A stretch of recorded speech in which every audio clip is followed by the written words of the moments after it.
Good morning बच्चों। ठीक है, गुड आफ्टरनून, गुड इवनिंग, आपके हिसाब से एडजस्ट करिए जो भी है। हाँ, तो आज हम लोग देखने वाले हैं lecture number 3 of anatomy of flowering plants. बहुत कुछ देख चुके हैं अब तक और एकदम बढ़िया से देख चुके हैं, मतलब उसके ऊपर कोई भी आपको क्वेश्चन आएगा नीट में जो कि एनसीईआरटी बेस्ड ही होगा, वो आप इजीली सॉल्व कर लोगे। हम लोग एनसीईआरटी के ऊपर भी थोड़ा होके जा रहे हैं, एनसीईआरटी से ऊपर चढ़ के हम लोग कुछ क्वेश्चन सॉल्व करें जिससे कि हमारा जरा भी डिफिकल्ट क्वेश्चन हो तो भी हम लोग इजीली सॉल्व कर पाए। ठीक है, और बायो से हम लोग टाइम बचा के किधर दे पाए, दूसरे सब्जेक्ट्स में। बायो जो है ये सॉल्व करने का सब्जेक्ट तो है, ठीक है, मान लेता हूँ। स्कोर करने के लिए सब्जेक्ट दिया गया आपको, बायो 360 मार्क का दिया है जिससे कि आप ज्यादा स्कोर कर सको।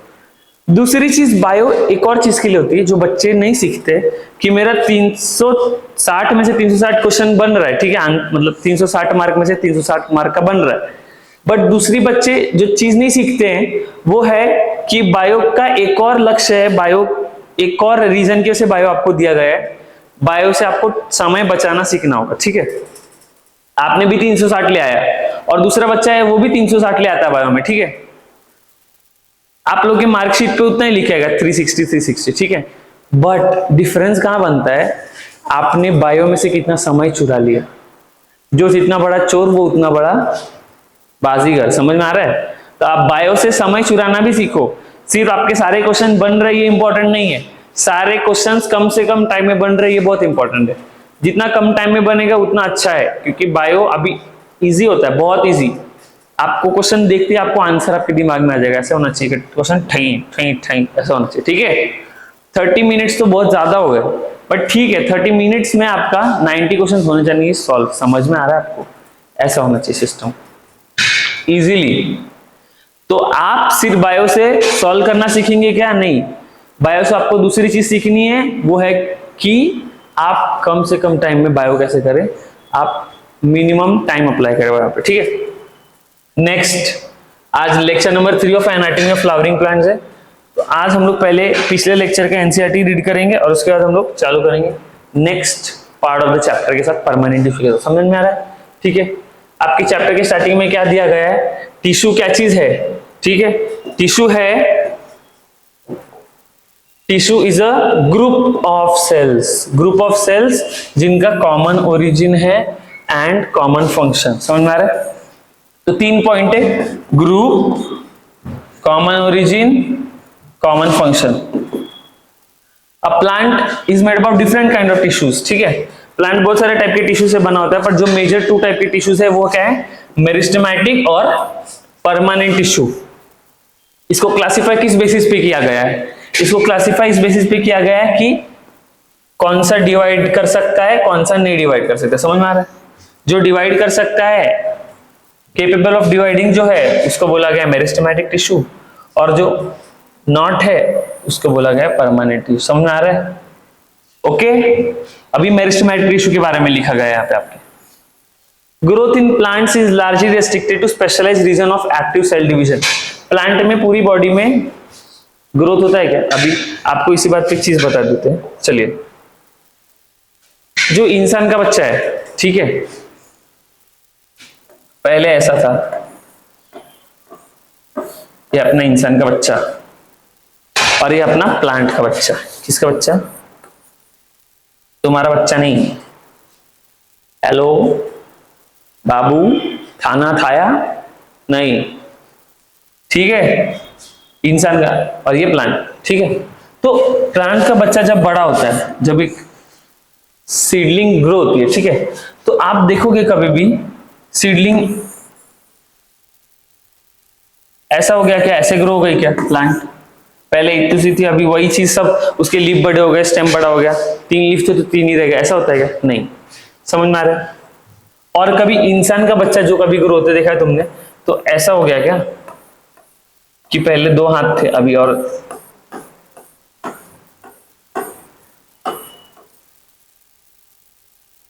ऐसा होता देखा है तुमने कभी? ऐसे होते देखा है?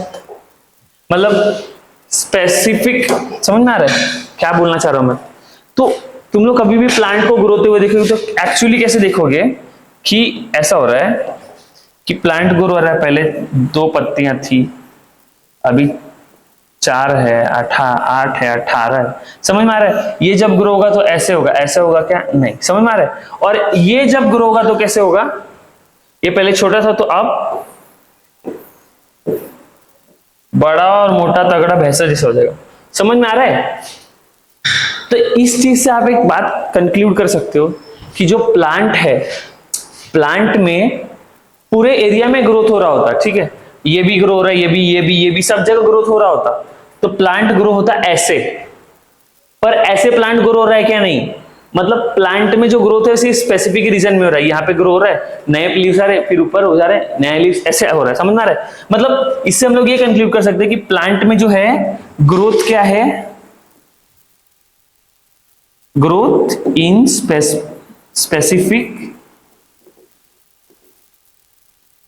रीजन्स। समझ में आ रहा है? ये है। अभी अगर इंसान का बच्चा ऐसे ग्रो हो रहा होता, सिर्फ सपोज सिर्फ इसका ट्रंक बढ़ रहा है, मुंडी जितनी की थी उतनी की रह गई, ठीक है, सिर्फ ये ट्रंक बढ़ रहा है और ट्रंक में और हाथ आ रहे और हाथ आ रहे, समझ रहे? ऐसा हो रहा है क्या कभी? नहीं। उसका सर था तो सर, अभी पहले इतू सा सर था, अभी सर भी बड़ा हुआ, पहले इतू से हाथ थे, इतू से अभी वो भी बड़े हुए, पहले इतू से टांग था, फिर वो भी बड़ा हुआ। समझ में आ रहा है? पेट पहले बच्चों का पेट ऐसा रहता है, फिर शादी का ऐसा होता है। तो समझ में आ रहा है क्या बोल रहा हूं मैं? तो मतलब हम लोग एक बात कंक्लूड कर सकते हैं कि प्लांट में जो ग्रोथ है वो स्पेसिफिक रीजन में, बट जो एनिमल में ग्रोथ है वो स्पेसिफिक रीजन में है क्या? सपोज सिर्फ ट्रंक बढ़ रहा है, नहीं। क्या है? एनिमल में ग्रोथ कैसा है? Diffused. Animal growth is diffused. समझ में आ रहा है? हाँ, अभी ये चीज आपको समझ गई होगी। तो यही लिखा गया है इधर पे कि growth in plants is largely restricted to specialised regions of active cell division. सिर्फ स्पेशलाइज्ड रीजन में प्लांट में ग्रोथ होता है, पूरी बॉडी में नहीं होती। और यहाँ पे क्यों ग्रोथ हो रहा होता है? क्योंकि यहाँ पे एक्टिव सेल डिवीजन हो रहा होता है। किसकी वजह से? मेरिस्टम की वजह से, ठीक है। Plants have different kinds of meristems. The meristems which occur at the tip of the roots and shoots and produce primary tissue are called apical meristem. देखो, मैंने चीज आपको बताई थी, apical meristem क्यों? क्योंकि ये कहां प्रेजेंट है? टिप पे प्रेजेंट है, एपेक्स पे प्रेजेंट है, ठीक है, इसलिए इसको apical meristem बोलते हैं। और दूसरी चीज यहाँ पे लिखी गई है कि ये जो apical meristem ये क्या प्रोड्यूस करती है? Primary tissue. क्या प्रोड्यूस करती है? Primary tissue. प्राइमरी टिश्यू क्यों प्रोड्यूस करती है? क्योंकि जो अपाइकल मेरिस्टम है वो क्या है?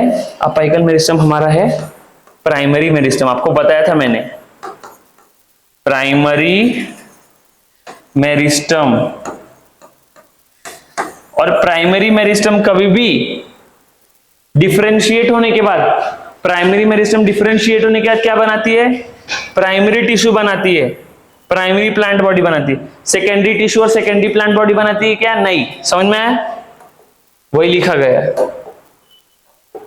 हाँ, अभी नेक्स्ट पार्ट जो लिखा है आपके एनसीईआरटी में, root apical meristem occupies the tip of the root. Root apical meristem, tip of root. Shoot apical का distal region of stem axis. देखो, डिस्टल मतलब देखो, ये मैंने हाथ पसार लिया, ठीक है, ये हमारा ह्यूमन बॉडी है। ह्यूमन बॉडी वैसे आप प्लांट बॉडी को भी ले सकते हैं, सब पे अप्लाई होता है। जो बॉडी है हमारी, ये हमारी बॉडी, ठीक है। तो बॉडी से हम लोग जब मिड एक्सिस बनाएंगे, एक बीच का एक्सिस बनाएंगे, ठीक है, बीच का एक्सिस। तो कोई मुझे पूछेगा कि मेरा जो फिंगर है ये डिस्टल है कि प्रॉक्सिमल, ठीक है। डिस्टल, डिस्टल क्या होता है? डिस्टल उस चीज को बोलते हैं जो एक्सिस से होता है, एक्सिस से दूर, एक्सिस से दूर, डी फॉर दूर, डी फॉर डिस्टल। समझ में आ रहा है? और प्रॉक्सिमल उसको बोलते हैं जो होता है एक्सिस से पास। समझ में आ रहा है? तो जो एक्सिस की जो चीज पास होगी, P for pass, P for proximal. समझ में आ रहा है? तो कोई मुझे अगर पूछता है, मैंने ऐसा हाथ पसार लिया कि मेरे फिंगर्स मेरी बॉडी को डिस्टल है कि प्रॉक्सिमल, तो ये मेरे बॉडी से सबसे दूर है, तो इसको डिस्टल बोलूंगी। समझ में आ रहा है? और कोई आपको पूछेगा कि फिंगर और मेरे बाइसेप, फिंगर और बाइसेप में ज्यादा प्रॉक्सिमल कौन है, तो आप क्या बोलोगे? बाइसेप। समझ में आ रहा है? समझ में आ रहा है? ऐसी प्लांट बॉडी का भी होता है। प्लांट बॉडी में जो मिड पॉइंट या एक्सिस से, बॉडी की मिड पॉइंट से भी जोड़ सकते हैं या एक्सिस से भी जोड़ सकते हैं, ठीक है। जो सबसे दूर का पार्ट होता है उसको क्या बोलते हैं? डिस्टेंस। समझ में आया? तो हमारा सपोज एक प्लांट है, ये प्लांट है, ठीक है। तो इसका मैंने ये टिप लिया, ये टिप लिया। समझ में आ रहा है? तो कोई मेरे को पूछेगा कि सबसे डिस्टल मोस्ट रीजन क्या है, तो ये बोल सकता है ये सब सबसे डिस्टल मोस्ट रीजन है। तो डिस्टल मोस्ट रीजन मतलब जितने स्टेम होंगे उसके ब्रांचेस होंगे, सबका जो सबसे लास्ट का पार्ट होगा,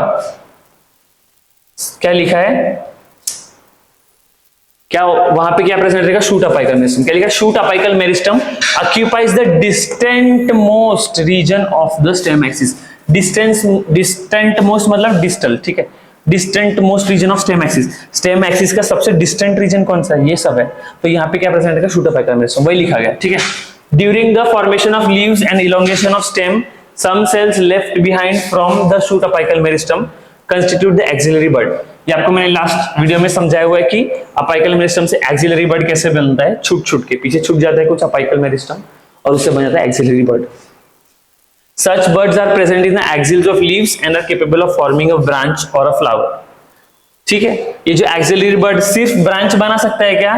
ब्रांच और अ फ्लावर। समझ में आ रहा है? आप कभी भी किसी फ्लावर को देखोगे तो जो फ्लावर है वो कहां प्रेजेंट रहेगा? आप ध्यान से देखिए, कोई भी फ्लावर, कोई भी अगर आप पेड़ देखते हैं तो उसका फ्लावर कभी भी ना ब्रांच के सबसे एंड मोस्ट रीजन पे प्रेजेंट होता है। एंड मोस्ट रीजन या जो फ्लावर है, फ्लावर और स्टेम के बीच में जो एक्सिल है उसके बीच में आपको कभी भी फ्लावर ऐसा नहीं दिखेगा कि फ्लावर बीच में जम गया, थोड़ा सा लीफ जैसा फ्लावर जम गया और उसके ऊपर से स्टेम कंटिन्यू रहा है। नहीं, स्टेम कभी भी एंड मोस्ट रीजन रहेगा। तो वो कहां रह सकता है? एक तो स्टेम के सबसे एंड पे या तो लीफ के एक्सिल में। स्टेम और लीफ, उसके बीच में फ्लावर। समझ में आ रहा है? तो वही लिखा गया। The stem which occurs between mature tissue is known as intercalary meristem. They occur in grasses and regenerate parts removed by the grazing herbivores. Both apical meristem and intercalary meristem are primary meristem। ठीक है, primary meristem के example पूछेंगे तो आपके लिखोगे apical meristem और intercalary meristem. अभी मैंने बताया अपाइकल मेरिस्टम क्या बना रहे हैं? प्राइमरी टिश्यू बना रहे हैं। क्यों? क्योंकि वो प्राइमरी मेरिस्टम है। तो आपको एक और क्वेश्चन घुमा के आ सकता है कि इंटरकैलरी मेरिस्टम कौन सी टाइप की टिश्यू बनाता है? ठीक है, आपको ऑप्शन देंगे प्राइमरी टिश्यू, सेकंड बोलेंगे सेकेंडरी टिश्यू, थर्ड बोलेंगे मेरिस्टमैटिक टिश्यू, हाँ, fourth none of the above. तो आप क्या लिखोगे answer? Primary tissue. Primary tissue क्यों? क्योंकि जो इंटरकैलरी मेरिस्टम है ये भी क्या है? प्राइमरी मेरिस्टम है। तो ये प्राइमरी मेरिस्टम है, तो प्राइमरी मेरिस्टम कभी भी डिफरेंशिएट करके क्या बनाता है? Primary tissue. समझ में आ रहा है एक एक वर्ड का मतलब? Because they appear early in life of a plant and contribute to the formation of the primary plant body। समझ में आ रहा है? ओके, आगे लिखा है because they appear early in the life of plant and contribute to formation of, देखो क्या बनाते हैं लोग? Primary plant body. दोनों भी यही लिखा गया है यहाँ पे। Okay, the meristem that occurs in a mature region of shoot and plants, particularly those that produce woody axis। देखो जो मेरिस्टम जिंदगी में बाद में आ रहा है, प्राइमरी मेरिस्टम के बाद, उसको क्या बोलते हैं? सेकेंडरी मेरिस्टम या लैटरल मेरिस्टम। समझ आ रहा है? ये मेरिस्टम जो है ये सिलिंड्रिकल मेरिस्टम होते हैं, अगल बगल में प्रेजेंट रहते हैं, इसके लिए सिलिंड्रिकल मेरिस्टम। इसके एग्जांपल है फैसिक्युलर कैम्बियम, फैसिक्युलर कैम्बियम। देखो ये इंटरफैसिक्युलर ये सब आपको बाद में बताया जाएगा जब आपके कॉम्प्लेक्स टिश्यू आएंगे, आपको इन डिटेल समझाया जाएगा। अभी चैप्टर का जस्ट स्टार्ट हुआ है तो आप बस याद कर लीजिए क्या? फैसिक्युलर कैम्बियम। ठीक है, इंटर और इंट्रा मत देखिए, ठीक है। और दूसरा कॉर्क कैम्बियम। ओके, दो चीज याद कर लीजिए। हाँ, और ये जो मेरिस्टम है सेकेंडरी मेरिस्टम, ये क्या बनाता है? सेकेंडरी टिश्यू बनाता है। ठीक है, सेकेंडरी टिश्यू और प्राइमरी टिश्यू ये दोनों जो भी है ये क्या है? परमानेंट टिश्यू ही है। पर परमानेंट टिश्यू के दो प्रकार है, सेकेंडरी टिश्यू जो सेकेंडरी मेरिस्टम से बनता है, प्राइमरी टिश्यू जो प्राइमरी मेरिस्टम से बनता है। समझ में आया? Following division of the cell, हाँ, जब प्राइमरी और सेकेंडरी मेरिस्टम दोनों भी डिवाइड होते हैं तो उसके बाद क्या बनता है? एक स्पेशलाइज्ड सेल बनता है जो डिवाइड करने की कैपेसिटी खो देता है। इसको क्या बोलते हैं? Permanent tissue. ठीक है, परमानेंट टिश्यू और मैच्योर सेल्स। एंड इसको ये क्या बनाता है, परमानेंट टिश्यू बनाता है। During formation of primary plant body specific region of the apical meristem produce dermal tissue, ground tissue and vascular tissue. ठीक है, ये आपको आगे ये लाइन का पूरा मतलब समझाया जाएगा जब हम लोग परमानेंट टिश्यू को समझा देंगे, कॉम्प्लेक्स परमानेंट टिश्यू, और जब हम लोग ऑर्गन्स को कट करके आपको दिखाएंगे। उसके बाद ये लाइन आप याद दिलाइएगा कमेंट्स में, ये लाइन को आपको तब इन डिटेल समझा जाएगा, बहुत इंपॉर्टेंट लाइन है। ठीक है,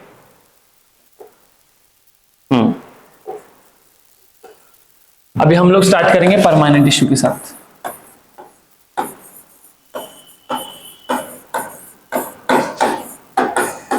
सबसे पहली बात, परमानेंट टिश्यू है क्या? तो परमानेंट टिश्यू वो टिश्यू है जिसने डिवाइड करने की कैपेसिटी खो दी। समझ में आया? हम लोगों ने डिवीजन इसी बेसिस पे किया था कि कौन डिवाइड कर सकता है कौन नहीं कर सकता, राइट?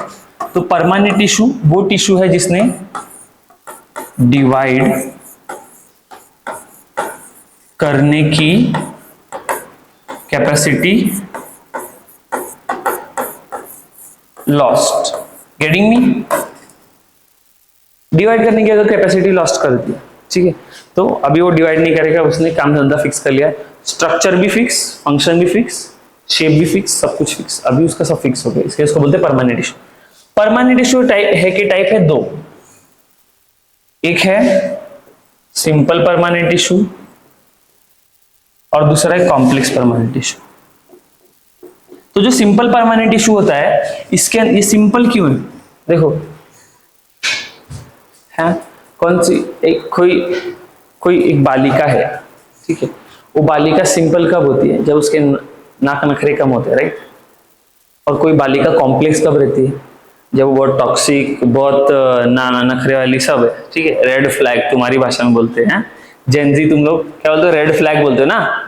तो रेड फ्लैग, तो वैसे ही जो परमानेंट टिश्यू है जो कम नखरे वाली है, जो एकदम सीधी सादी भोली वाली है, नखरे वाली, कुछ तो गाना ना मराठी में, गुलाबी साड़ियां नी लाली लाल लाल है, उसमें एक लाइन है कुछ तो, हाँ। तो जो सिंपल परमानेंट टिश्यू है, इसमें इसके नखरे कम, मतलब this is made of only one type of cell, एक ही टाइप के सेल का बना है, इसके लिए इसको बोलते हैं प्राइमरी टिश्यू। ठीक है, और ये जो कॉम्प्लेक्स है, it is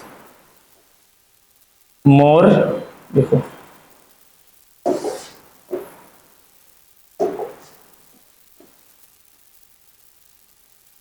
more than one type of cell. Complex है, इसके बहुत नौटंकी है, ठीक है, तो ये इसके अंदर जो रहेंगे एक टाइप से ज्यादा टाइप के सेल्स रहेंगे, इसके लिए इसको बोला जाएगा कॉम्प्लेक्स परमानेंट टिश्यू। तो जो सिंपल परमानेंट टिश्यू है, इसको याद करने के लिए मैंने आपको ट्रिक बताई थी, पीसीएस करके, पुलिस सर्विस की एग्जाम होती है। अगर आपने ये देखा होगा 12th फेल मूवी आई थी, तो उसमें जो श्रद्धा जोशी, तो श्रद्धा जोशी जब लास्ट में मूवी एग्जाम देने जाती है, ठीक है, वो अपने स्टेट का एग्जाम देने जाती है, अपने स्टेट की पीसीएस देने जाती है वो, ठीक है, तो वो पुलिस सर्विस की एग्जाम है, ठीक है, तो वही अपने ट्रिक के लिए यूज करना है, PCS, P for parenchyma, C for collenchyma, S for sclerenchyma, ठीक है। तो बस मतलब ये तीनों भी जो टिश्यू है, ये एक ही टाइप के सेल से बने हुए, कितने टाइप के सेल से? एक टाइप के सेल से। तो जब अभी मैं स्टार्ट करता हूं पैरेनकाइमा से बात करना, ठीक है, पैरेनकाइमा के सेल से बात करना स्टार्ट करते हैं। तो पैरेनकाइमा कौन सा टिश्यू है? Simple permanent tissue. Simple permanent tissue के नाक नखरे कम होते हैं, मतलब इसके अंदर एक टाइप का सेल होगा। तो हम लोगों को क्या है, अभी सिर्फ वो एक टाइप के सेल का कैरेक्टर पढ़ना है। क्या? एक टाइप के सेल को पढ़ो और बाकी आपका सब काम धंधा हो जाएगा। आपने एक टाइप के सेल को पढ़ा, आपको सब याद हो जाएगा, उसमें समझ में आ रहा है आपको? तो आपको ये जो एक सेल है, इसके हम लोग को 5 कैरेक्टर्स पढ़ने, क्या 5 कैरेक्टर्स। ये जो एक टाइप का जिसके सेल का बना होगा, पैरेन्काइमा, स्क्लेरेन्काइमा, कोलेन्काइमा, तीनों भी किसी टाइप के सेल का बना होगा, उसके हम लोग को 5 के 5 कैरेक्टर्स पढ़ने। वो कौन से कैरेक्टर्स पढ़ने, उसका एक ट्रिक है, ठीक है। कौन सा ट्रिक है? डीलर्स, DILL,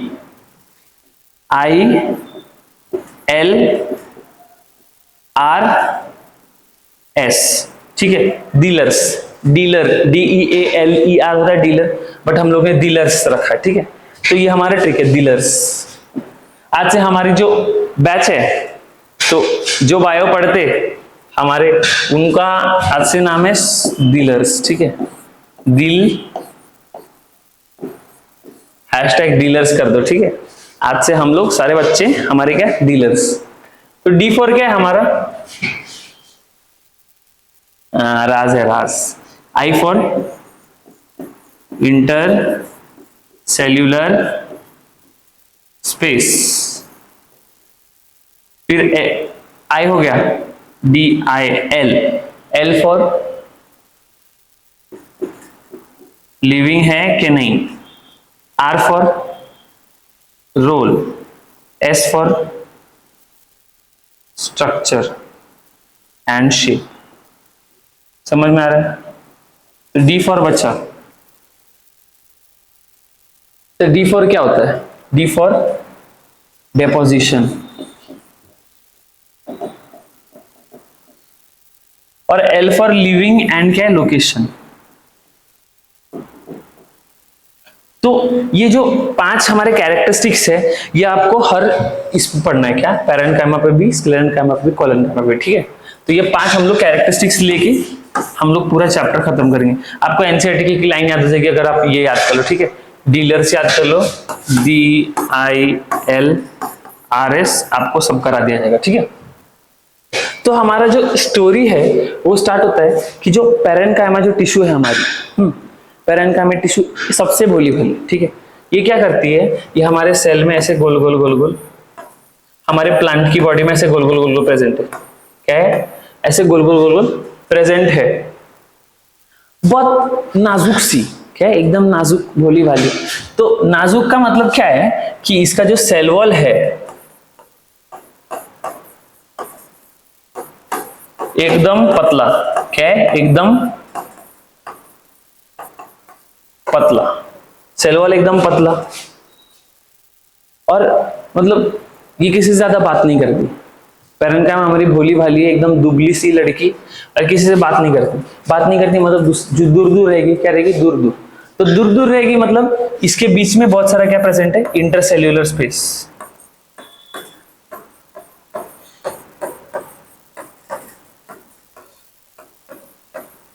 पर कभी कभी ये किसी से बात भी कर लेती है, ठीक है। कभी कभी ये किसी से बात भी कर लेती है, मतलब ये जो दूरियां हैं ये हमेशा हो जरूरी है क्या, नहीं, ठीक है। May be intercellular space. तो आपको एक चीज बताते हैं, ठीक है। हमारा जो प्लांट की बॉडी होती है, इसमें होता है एक एपिडर्मिस, मतलब जो प्लांट है, प्लांट की जो स्किन होती है, प्लांट के ऊपर जो सबसे पहला कवर होता है प्लांट के ऊपर, उसको क्या बोला जाता है, एपिडर्मिस। तो एपिडर्मिस कैसा होता है, अगर हम लोग प्लांट को कट करके देखें ना, तो एपिडर्मिस ऐसा ऐसा ऐसा ऐसा है, एकदम प्लांट के ऊपर कंटिन्यूअस लेयर रहेगा। क्यों? अगर हमारी प्लांट की बॉडी है और उसका जो स्किन है, सपोज उसको एपिडर्मिस बोला जाता है, उसके अंदर स्पेस रहेगा तो बहुत सारा पानी इवापोरेट हो जाएगा, और प्लांट तो पहले इतनी मेहनत से रूट से खींचता है पानी, तो पानी इवापोरेट ना हो इसके लिए यहाँ पे स्पेस नहीं प्रेजेंट होते, क्या, नो स्पेस। हाँ, तो आपको एक चीज बताने की देखिए कि ये जो एपिडर्मिस है ये क्या है हमारा, ये एक प्रकार का क्या है, पैरेन्काइमा का टाइप है।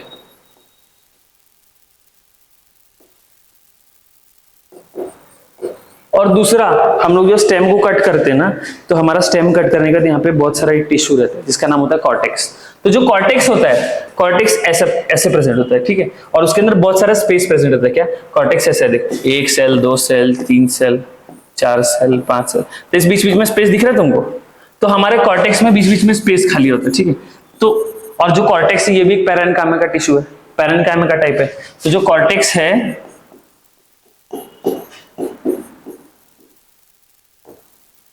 पैरेन्काइमा टाइप, समझ में आ रहा है? तो देखिए, तो किसी टाइप के पैरेन्काइमा टिश्यू में स्पेस नहीं है, इंटरसेलुलर स्पेसिंग है, और किसी के अंदर इंटरसेलुलर स्पेस है। तो वही मैं बताना चाह रहा हूँ, ठीक है। भोली भाली लड़की एकदम दुबली सी, मतलब सेल वॉल्स का थीम, और जो है इंटरसेलुलर स्पेस हो सकता है, नहीं भी हो सकता है, समझ में आ रहा है आपको? तो अभी बता दिया जाता है। तो हमारा जो डेपोजिशन है, डेपोजिशन मतलब सेल वॉल का डेपोजिशन, तो हमारा सेल वॉल क्या है? सेल वॉल, अभी इधर हम लोग पॉइंट्स में कवर करते हैं पैरेन्काइमा के बारे में। ये स्टोरी हो गई हमारी, पैरेन्काइमा के बारे में स्टोरी होगी। अब एक्चुअल थी चीज देख लेते हैं। सेल वॉल जो है क्या है हमारा? थिन, थिन है, पर थिन किसकी वजह से थिन है? क्योंकि सेल वॉल के अंदर कुछ एक्स्ट्रा मटेरियल नहीं पड़ा है। क्या नहीं पड़ा है? कुछ एक्स्ट्रा मटेरियल। जो नॉर्मल सेल वॉल का जो मटेरियल होता है उतना ही पड़ा है, एक्स्ट्रा मटेरियल डालते तो और सेल वॉल मोटा हो जाता है, समझ आ रहा है? दीवार मतलब तुम लोग ने जो नॉर्मल मटेरियल उतने से ही बनाई, उस पर टाइल वाइल एक्स्ट्रा ऐड करते, ये वो करते, तो दीवार आपकी और मोटी हो जाती, पर आपने नहीं किया, समझ में आ रहा है? तो जो नॉर्मल कंस्टिट्यूएंट होता है सेल वॉल का, वो क्या होता है? सेल्यूलोज। देखिए आपके एनसीईआरटी में लाइन दी गई होगी, यहाँ पे नहीं, जनरली मोडअप ऑफ सेल्यूलोज। देखो यहाँ पे एनसीईआरटी में लाइन है सेल्यूलोज, आपको दिखाते हैं, ठीक है। ये हो गया डेपोजिशन। सेल वॉल हमारा पतला है और उसके अंदर सिर्फ सेल्यूलोज है। Intercellular space may be present और मे नॉट बी, ठीक है। लिविंग एंड लोकेशन, लिविंग ये जो हमारा जो ये है, सबसे पहली बात, इस बात पे एक पॉइंट आप लिख लीजिए कि हमारा जो मेरिस्टेमेटिक टिश्यू है और परमानेंट टिश्यू है, और प्लांट में जितने भी टिश्यू है, कहीं भी इंटरसेल्यूलर स्पेस नहीं प्रेजेंट होता। प्लांट की बॉडी में कोई भी टिश्यू में इंटरसेल्यूलर स्पेस नहीं प्रेजेंट होता है। It is the only tissue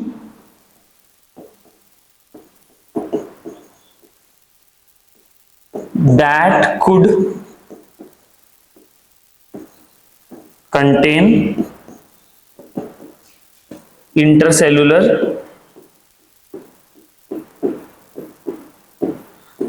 space, समझ में आया? ये अब लिविंग एंड लोकेशन, तो हमारा जो सेल है कौन सा? पैरेन्काइमा का, ये होता है लिविंग। क्या होता है ये? लिविंग। तो ये लिविंग डन, और लोकेशन कहाँ प्रेजेंट है? ये हमारी बॉडी जो होती है ह्यूमन बॉडी, तो ह्यूमन बॉडी में ना अगर आप खाना ज्यादा खाने लगोगे तो आपकी बॉडी में क्या एक्यूमुलेट होता है? ऐसे बिना जिम गए मसल बनने लगता है क्या? नहीं, राइट। अगर आप सीधा बैठे बैठे खा रहे हो तो बॉडी में क्या बढ़ता है? फैट। समझ में आ रहा है? क्या बढ़ता है? फैट। वैसे प्लांट में जो बैठे बैठे, और फैट किधर बढ़ता है? जहां पे भी आपके पेट में स्पेस है, यहाँ स्पेस है, यहाँ स्पेस है, फिर अंदर हमारे वेस्टिजियल ऑर्गन्स के अंदर जो स्पेस है, हर जगह पे फैट भरने लगता है। तो वैसे ही तो हम लोग बोल सकते हैं कि फैट जो है हमारा इंसानों में भरने वाली टिश्यू है, जो खाली स्पेस है वो भरने वाली टिश्यू कौन सी है? फैट। तो ऐसे प्लांट में जो भरने वाली टिश्यू है वो कौन है? भरने वाली टिश्यू है वो है पैरेन्काइमा। सो पैरेन्काइमा जो कहां पे प्रेजेंट रहता है? In spaces, present in spaces. And दूसरी बात इसके बारे में क्या है कि ये जो टिश्यू है ये मोस्ट अबंडेंट टिश्यू है। क्या है? प्लांट बॉडी का मोस्ट अबंडेंट टिश्यू।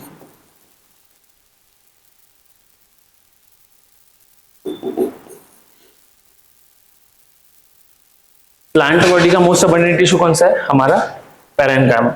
इसका रोल क्या होता है तो वो आपको बताया जाएगा, ठीक है, अगले थोड़ी देर के बाद। इसके दो टाइप के शेप होते हैं, एक होता है आइसोडायमेट्रिक और एक होता है एलोंगेटेड। सब आपको एनसीईआरटी के हिसाब से बताया जाएगा। एलोंगेटेड मतलब लंबा, या आइसोडायमेट्रिक। तो आइसोडायमेट्रिक मतलब अगर हमारा ये सेल है तो हम लोग इधर से देखें, इधर से हर जगह से इसका डायमीटर सेम आएगा, ठीक है। तो आइसोडायमेट्रिक कौन से शेप हो सकते हैं? एक सर्कुलर,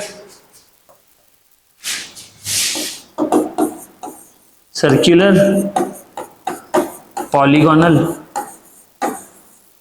ठीक है। पॉलीगॉन आप बना के देखिए, ये हमारा पॉलीगॉन है। अगर इसका सेंटर लिया जाए, यहां से ड्रॉ करो, यहां से सब जगह से ड्रॉ करो तो रेडियस उतना ही आएगा। इसके लिए इसका डायमीटर रेडियस एक हर जगह से वही आ रहा है, इसके लिए इसको बोल सकते हैं हम लोग आइसोडायमेट्रिक शेप, इसके लिए सर्कुलर और पॉलीगोनल, ये लिखा गया आपके एनसीईआरटी में, ठीक है।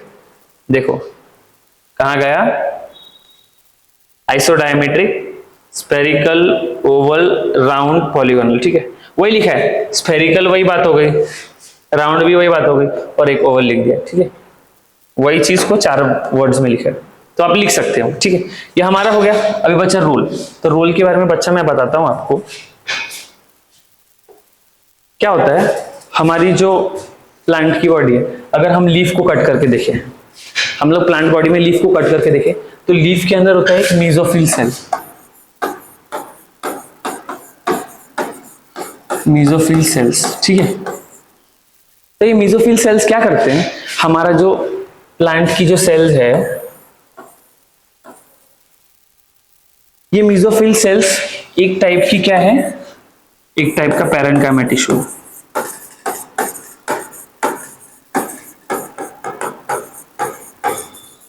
ये जो मेसोफिल सेल ये टाइप का पैरेन्काइमा टिश्यू है, और इन पैरेन्काइमा टिश्यू में क्या हुआ रहता है, इनमें स्पेस काफी है, इनमें इंटरसेलुलर स्पेस है, बट ये जो पैरेन्काइमा टिश्यू है ना, इसके अंदर बहुत सारा क्लोरोफिल प्रेजेंट रहता है। देखो प्लांट्स में क्लोरोफिल प्रेजेंट रहता है, ये बहुत की पॉइंट बात है, प्लांट में क्लोरोफिल प्रेजेंट रहता है, क्लोरोफिल, प्लास्टिड सब प्रेजेंट रहते हैं, ठीक है, प्लांट में ये सब प्रेजेंट रहते हैं, बट प्लांट के हर सेल में प्रेजेंट रहते हैं क्या, नहीं। प्लांट के स्पेसिफिक टाइप की टिश्यूज होती है, स्पेसिफिक टाइप के सेल्स होते हैं, जिसके अंदर क्लोरोप्लास्ट, क्लोरोफिल प्रेजेंट होता है। समझ में आ रहा है? तो आपको ये नहीं अज्यूम करना है कि प्लांट सेल है तो उसके अंदर क्लोरोफिल होगा ही होगा। अगर आप वुड कट करके देखते हो तो अंदर भी आपको हरा हरा दिखता है क्या, नहीं, अंदर ब्राउन दिखता है, राइट, मतलब अंदर नहीं है क्लोरोफिल, क्लोरोप्लास्ट। समझ में आ रहा है? प्लांट में क्लोरोफिल, क्लोरोप्लास्ट होता है, बट प्लांट की हर सेल में क्लोरोप्लास्ट, क्लोरोफिल होता है क्या, नहीं। ओके, तो हम लोग हर सेल के बारे में अलग से देखेंगे कि उसमें है कि नहीं क्लोरोप्लास्ट, क्लोरोफिल, ठीक है। तो ये जो मेसोफिल सेल है ना, हमारा पैरेन्काइमा के सेल्स में अलग, पैरेन्काइमा में क्या क्या नहीं होता, क्लोरोफिल नहीं होता है, ठीक है, नॉर्मली, बट जो लीफ में जो पैरेन्काइमा टिश्यू उसको बोलते हैं हम लोग मेसोफिल सेल। तो ये मेसोफिल सेल जो है, इसके अंदर जो है हमारा कुछ कुछ क्या प्रेजेंट रहता है, क्लोरोप्लास्ट, और क्लोरोप्लास्ट के अंदर क्लोरोफिल प्रेजेंट, समझ में आया? तो जब parenchyma tissue contains chlorophyll and chloroplast, तो ऐसी पैरेन्काइमा टिश्यू को क्या बोला जाता है, ऐसी क्या बोलते हैं, क्लोरेन्काइमा, क्या बोलते हैं, समझ में आ रहा है? मतलब हम लोग बोल सकते हैं पैरेन्काइमा, इस पैरेन्काइमा को क्या बोल सकते हैं, क्लोरेन्काइमा, ठीक है। अभी हमारा जो एक्वेटिक प्लांट होता है, एक्वेटिक प्लांट नॉर्मली क्या होता है, वो प्लांट सेल है तो डेंस होगा, तो काफी, तो पानी के अंदर डूब जाएगा, राइट। तो हमारे जो एक्वेटिक प्लांट के सेल्स होते हैं, पैरेन्काइमा सेल्स, वो सेल्स के अंदर ऐसे एयर कैविटी प्रेजेंट रहती है, क्या रहती है, एयर कैविटी।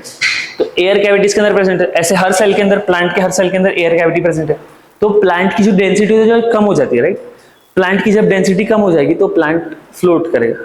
तो ऐसे पैरेन्काइमा टिश्यू जो एक्वेटिक प्लांट्स में प्रेजेंट रहता है, जिसके अंदर एयर प्रेजेंट रहती है, ऐसे पैरेन्काइमा टिश्यू को क्या बोलते हैं, एरेन्काइमा। समझ में आ रहा है, एरेन्काइमा टिश्यू, ये हो गया। तो हम लोग इस एक तरह से बोल सकते हैं कि ये क्या है, हमारा स्पेशलाइजेशन है, पैरेन्काइमा टिश्यू का क्या स्पेशलाइजेशन, कहीं कहीं पे वो थोड़ा हाईली स्पेशलाइज हो जाती है और ये काम करती है, तब इसको ये बोला जाता है। ओके, तो इस हिसाब से हम लोग देखें तो रोल क्या है हमारा, सबसे पहला नॉर्मल रोल होता है स्टोरेज का। ये भोली वाली है ना, तो अगर कभी भोली वाली लड़की किसी घर में आती है तो उसके हाथ में सब दे देते हैं कि तू संभाल सब कुछ, तो इसको वही संभालने के लिए दे दिया स्टोरेज। सेकेंड चीज इसको क्या दिया गया है, सेकेंड चीज इसको दिया गया है करने के लिए क्लोरोफिल से फोटोसिंथेसिस, ठीक है।